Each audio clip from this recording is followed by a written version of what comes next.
Kali ini kami akan melanjutkan film dari Kaiji lagi. Film ini berjudul Kaiji The Final Game. Untuk cerita masih sama, yang mana Kaiji akan terlibat perjudian lagi. Namun kali ini lebih berbahaya lagi, karena perjudian berskala.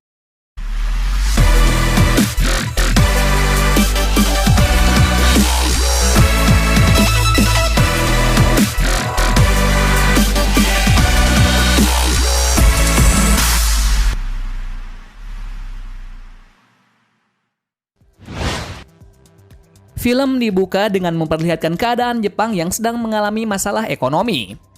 Bahkan di tahun ini ekonomi sudah merosot parah, lantaran investor asing telah mengambil beberapa hutang yang ditanggung negara.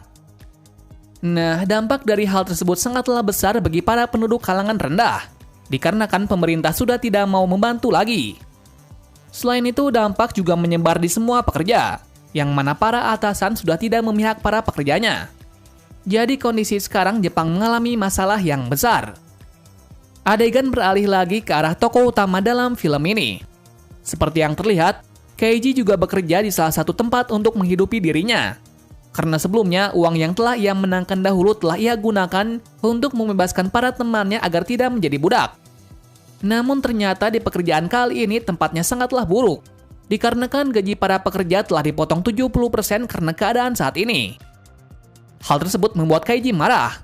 Apalagi para atasan juga tidak mempedulikan para pekerjanya yang terkena penyakit. Namun saat itu ia tidak bisa apa-apa lantaran hanya tempat ini yang masih membuka lowongan untuk bekerja. Setelah kejadian itu, tiba-tiba Kaiji ditemui oleh seseorang. Tak lain orang itu adalah ketua budak dahulu. Ia bernama Osuki. Tujuan Osuki ke sini yaitu untuk meminta Kaiji untuk mengikuti event yang berhadiah cukup besar. Yaitu si pemain bisa memperoleh uang sebesar 1 miliar yen atau bisa memilih rahasia besar yang bisa mengubah hidup. Nah, cara kerja untuk memenangkan event ini adalah si pemain harus mengambil kartu yang telah disembunyikan di suatu tempat. Pada awalnya, Kaiji menolak tawaran tersebut. Namun akhirnya ia menerima tawaran itu. Lantaran tempat kerjanya hanya menggaji sedikit. Apalagi saat ini, Osuki memberitahunya tempat persembunyian kartu tersebut. Jadi bisa dipastikan Kaiji bisa memenangkan permainan ini dengan mudah.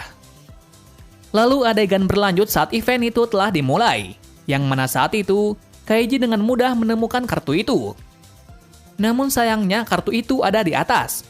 Jadi untuk bisa mendapatkan kartu ini, sama seperti permainan panjat pinang. Siapa yang bisa mengambil cepat kartu tersebut maka dialah pemenangnya. Namun Kaiji yang memiliki pikiran yang cerdik lalu ia berjalan di atas besi untuk bisa mengambil kartu tersebut. Jadi kondisi ini hampir sama saat melewati jembatan kebebasan. Namun itu tidak sesuai rencana, dikarenakan ada beberapa pemuda yang hampir sampai ke puncak. Lalu ia pun dengan nekatnya meloncat untuk mendapatkan kartu itu. Namun sayangnya ia hanya menyentuhnya saja. Alhasil ada pemuda itu yang berhasil mendapatkannya. Namun ternyata kartu itu bisa dibuka dengan sidik jari. Jadi bisa disimpulkan kalau Kaiji yang memenangkannya. Lantaran ia yang pertama kali menyentuhnya. Pada waktu itu, secara tak terduganya Kaiji bukan memilih uang, malahan ia memilih rahasia.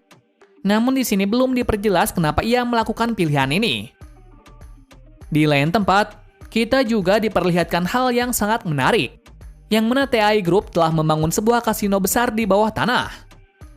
Di lain sisi diperlihatkan para petinggi negara dan pengusaha telah berkumpul. Ternyata mereka membahas tentang cara agar Jepang kembali berjaya. Namun tampaknya apa yang mereka lakukan salah. Karena mereka mencoba menghilangkan para kalangan rendahan. Atau lebih tepatnya untuk mengurangi angka pengangguran. Kembali lagi ke sisi dari Kaiji. Yang saat itu ia menuju ke tempat penyelenggara acara. Saat di sana ia bertemu dengan wanita yang bernama Kirino Kanako. Yang ternyata ia adalah orang Osaka yang telah memenangkan event itu. Karako digambarkan sebagai wanita yang banyak omong dan suka berkata Q.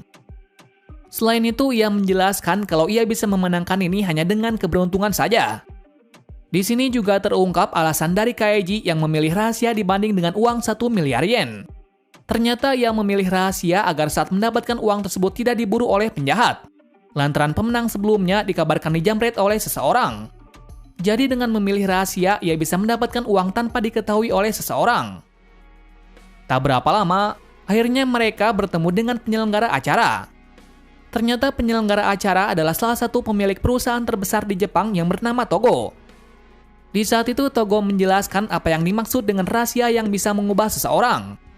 Ternyata rahasia itu adalah politisi berencana untuk memblokir semua bank dari warga negara, dengan tujuan untuk mengimbangi hutang dari negara. Jadi bisa disimpulkan kalau para politisi akan menggunakan semua uang warga Jepang untuk melunasi hutang tersebut. Nah, politisi yang memimpin itu bernama Takakura, yang sekarang dia menjabat sebagai Perdana Menteri. Hal tersebut membuat Kaiji terkejut, karena pemerintah berencana untuk membuang para rendahan demi mewujudkan tujuannya. Namun di sini, Togo mempunyai solusi untuk mengatasi itu, yaitu dengan menyuap para politisi dengan uang 100 miliar. Namun saat ini ia hanya memiliki 50 miliar saja. Di sini juga terungkap kalau Togo membuat event ini untuk mencari seseorang yang memiliki ambisi menang dan keberuntungan. Nah, untuk itu ia meminta Kaiji dan Kanako untuk melakukan perjudian untuk mengumpulkan uang 50 miliar dalam seminggu. Pada awalnya, Kaiji menolaknya, dikarenakan ia tidak ingin ikut campur dalam hal tersebut. Akan tetapi saat Togo memberitahu bahwa politisi bekerja sama dengan TI Group, tepatnya adalah bos dari tempat kerjanya yang bernama Kurosaki, Kaiji mau menerimanya, dengan alasan ia memiliki dendam kepadanya. Sekretaris Togo menjelaskan perjudian yang akan mereka mainkan. Perjudian itu bernama penghukuman manusia terakhir, yang mana ada 2 perjudian yang memiliki 2 hadiah besar. Yang pertama adalah timbangan aset. Pada permainan ini, si pemain akan menukarkan uang dengan emas untuk menambah berat timbangan. Selain itu, mereka juga bisa mendapatkan dukungan dari penonton, investor, dan keluarga. Jadi bisa disimpulkan pada perjudian ini mereka akan menukarkan uangnya dengan emas. Dan nantinya pemain yang menang adalah timbangan yang paling berat. Permainan kedua adalah hidup dan mati, di mana si pemain akan menjatuhkan diri dari bukit. Dan nanti, jika talinya benar-benar terikat maka ia bisa memenangkan perjudian kali ini. Dan jika sebaliknya maka si pemain akan mati. Jadi hanya 2 permainan ini yang memiliki hadiah yang besar. Setelahnya Togo dan Kurosaki akan mencari pendukungnya masing-masing. Siang harinya, sekretaris dari Togo memberitahu Kaiji sesuatu, bahwa dulu Togo memberikan lukisan yang bernilai tinggi kepada istrinya. Namun sekarang istri dari Togo telah pergi, dikarenakan Togo dulu meninggalkannya. Jadi sekretaris meminta Kaiji untuk menemukan lukisan itu, dengan tujuan agar di situasi terancam maka bisa menggunakan hal itu. Singkat cerita, Kaiji langsung mencari istri dari Togo. Saat di sana, ia hanya mendapatkan informasi bahwa istri dari Togo telah meninggal.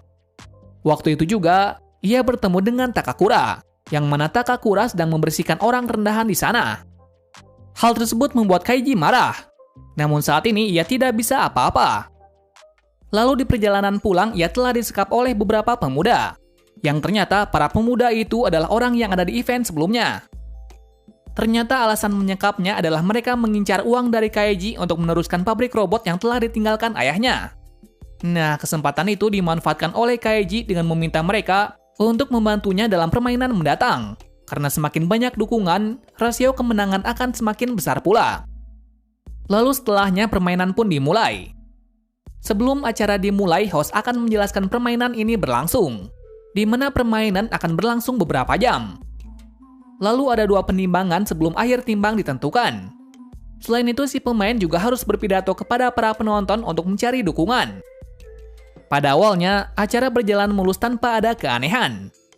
Namun saat kondisi mulai memanas, tiba-tiba Kaiji menyadari ada kecurangan dari Kurosaki, di mana ia telah menyuap agar investor dari Togo berbalik kepadanya. Bahkan pula, ia membuat barang-barang yang diberikan oleh pendukung dari teman dan investor tidak berharga. Jadi seperti yang terlihat kalau sifat dari Kurosaki sama seperti pemimpin dari TI sebelum-sebelumnya. Namun di sini, Kaiji dan Togo tidak menyerah, lantaran masih ada kesempatan untuk menang, yaitu dengan menggunakan lukisan legenda yang dimaksud oleh sekretaris. Namun naasnya pula, sekretaris itu malah berpihak kepada Kurosaki, dengan alasan lukisan ini adalah milik ibunya. Jadi bisa disimpulkan kalau saat ini ia ingin membalaskan dendam kepada mantan ayahnya yang membuang ibunya. Hal itu membuat Togo dan Kaiji terpojok, dengan alasan lukisan itu berkisar 10 miliar lebih. Namun tampaknya Kaiji cukup tenang, lantaran sebelumnya ia telah menduga hal ini. Dan ternyata, ia juga menyadari bahwa tulisan itu tidak bernilai uang. Namun itu bernilai kasih sayang yang ditunjukkan si penggambar kepada istrinya yang mengandung. Jadi yang menggambar lukisan itu adalah Togo sendiri. Pada waktu itu, Togo juga menjelaskan kepada sekretaris alias anaknya, yang mana dulu ia telah berbuat kesalahan lebih memilih uang dibandingkan dengan istrinya. Namun saat ini ia sudah menyesali perbuatannya dulu. Akan tetapi hal ini belum membuat sekretaris berubah. Namun saat Kaiji menjelaskan kalau Togo itu adalah orang yang baik, ia pun juga menerima kenyataan itu. Dikarenakan selama bekerja dengan Togo, ia merasakan kasih sayang seorang ayah pada saat itu. Jadi Kaiji berprasangka kalau sekretaris tidak mau balas dendam saat itu juga, dikarenakan Togo memiliki hati yang baik. Namun saat sekretaris bertemu dengan Kurosaki, ia baru berani memulai rencananya. Alhasil sekretaris pun berpihak kepada ayahnya. Namun sayangnya, kondisi saat ini sangatlah memburuk, karena timbangan dari Kurosaki lebih berat. Namun saat ini Kaiji sudah menduga hal tersebut. Dan saat ini ia berniat untuk berjudi untuk mendapatkan uang untuk mengimbangi berat timbangan dari Kurosaki. Singkat cerita, ia pun menuju ke tempat judi. Namun sialnya, Kurosaki tidak membiarkan hal itu. Alhasil semua tempat perjudian ditutup, kecuali permainan hidup dan mati. Nah, sebelum pergi ke tempat itu, secara tak terduganya ia bertemu dengan Endo. Pada saat itu juga, Endo juga memberitahu suatu hal jika Kaiji memainkan permainan itu, di mana ia harus mengetahui siapa yang menang pertama kali dalam permainan. Mengetahui nasihat dari Endo, Kaiji, Kanako, dan sekretaris menuju ke tempat tersebut. Tapi sebelum itu, Kaiji meminta sekretaris dan Kanako untuk menyabot hasil permainan ini, dikarenakan ia tidak ingin mati dengan konyol. Singkat cerita, Kaiji pun langsung memainkan permainan ini sambil menunggu aba-aba dari Kanako dan sekretaris. Dan seperti yang direncanakan, Kaiji berhasil memenangkan permainan ini dengan mudah dengan bantuan dari Kanako dan sekretarisnya. Meskipun saat itu ia tahu kalau dicurangi oleh penyelenggara acara. Setelahnya, ia langsung membawa semua uang yang ia dapat untuk ditukarkan menjadi emas. Atas hal tersebut, timbangan dari Togo mulai hampir sama dengan musuh. Namun sayangnya, waktu permainan telah habis. Tapi ternyata hal itu juga dimanipulasi oleh Kaiji dengan bantuan bekerjanya dahulu. Di waktu yang sama pula, Togo pingsan. Atas hal itu, Kaiji pun yang menggantikannya. Singkat cerita, sesi terakhir dimulai, di mana kali ini mereka hanya bisa pasrah saja untuk mendapatkan dukungan dari penonton. Di saat yang tepat pula, teman dari Kaiji dulu datang.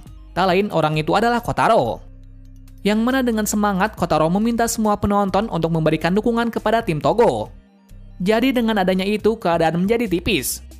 Dan secara tak terduganya, ada satu koin saja yang membuat keadaan berubah. Tepatnya koin itu adalah hasil tukar dari lukisan yang dibawa oleh sekretaris. Dan dengan hal itu menandai permainan berakhir. Jadi saat ini tim Togo mendapatkan uang 100 miliar untuk menyuap para politisi.